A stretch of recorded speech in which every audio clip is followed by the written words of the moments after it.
Carolina, you just talked to Jackie about diplomacy first, right? The Danes have repeatedly said they are willing to collaborate on all of the concerns that the president has, whether it's more troops, mineral rights, intelligence sharing. Why does the president feel he needs to own Greenland and not and put out the threat of military action when this could be done through diplomacy?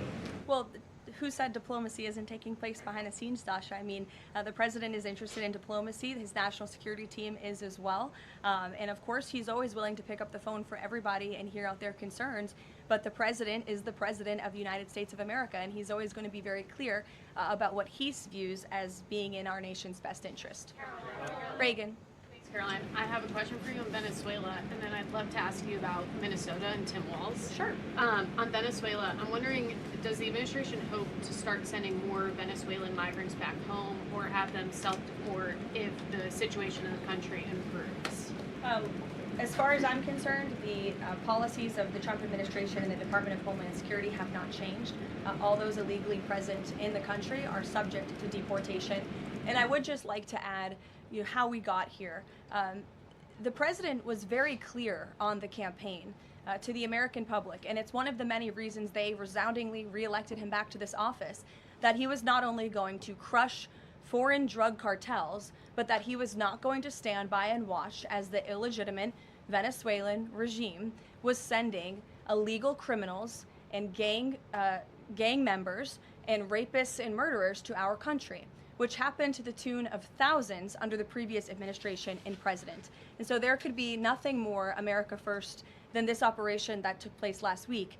And I would just remind all of you in this room that there were innocent Americans like Jocelyn Nungare who lost their lives at the hands of dangerous Venezuelan criminals who were sent here by the Maduro regime. And that has been the president's North Star and guiding principle throughout his entire policy since January 20th.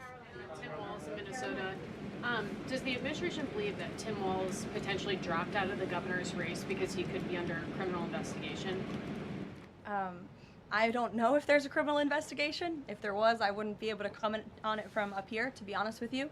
But I think Tim Walz probably dropped out of the race because he realizes he no longer has the support of the people of his own state, which is a remarkable downfall considering he was the #2 on the Democrat Party's ticket just about a year ago.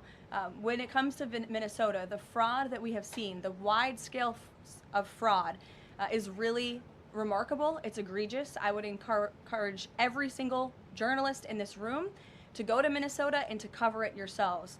As for the Trump administration, we have officials who have been on the ground almost every day. Secretary Noem was there yesterday. Secretary Bessent will be traveling there later this week to talk about the fraud and to do a roundtable on this very topic.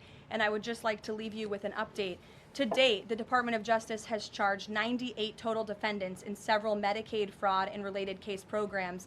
64 were convicted, and 85 of the 98 charged were of Somali descent.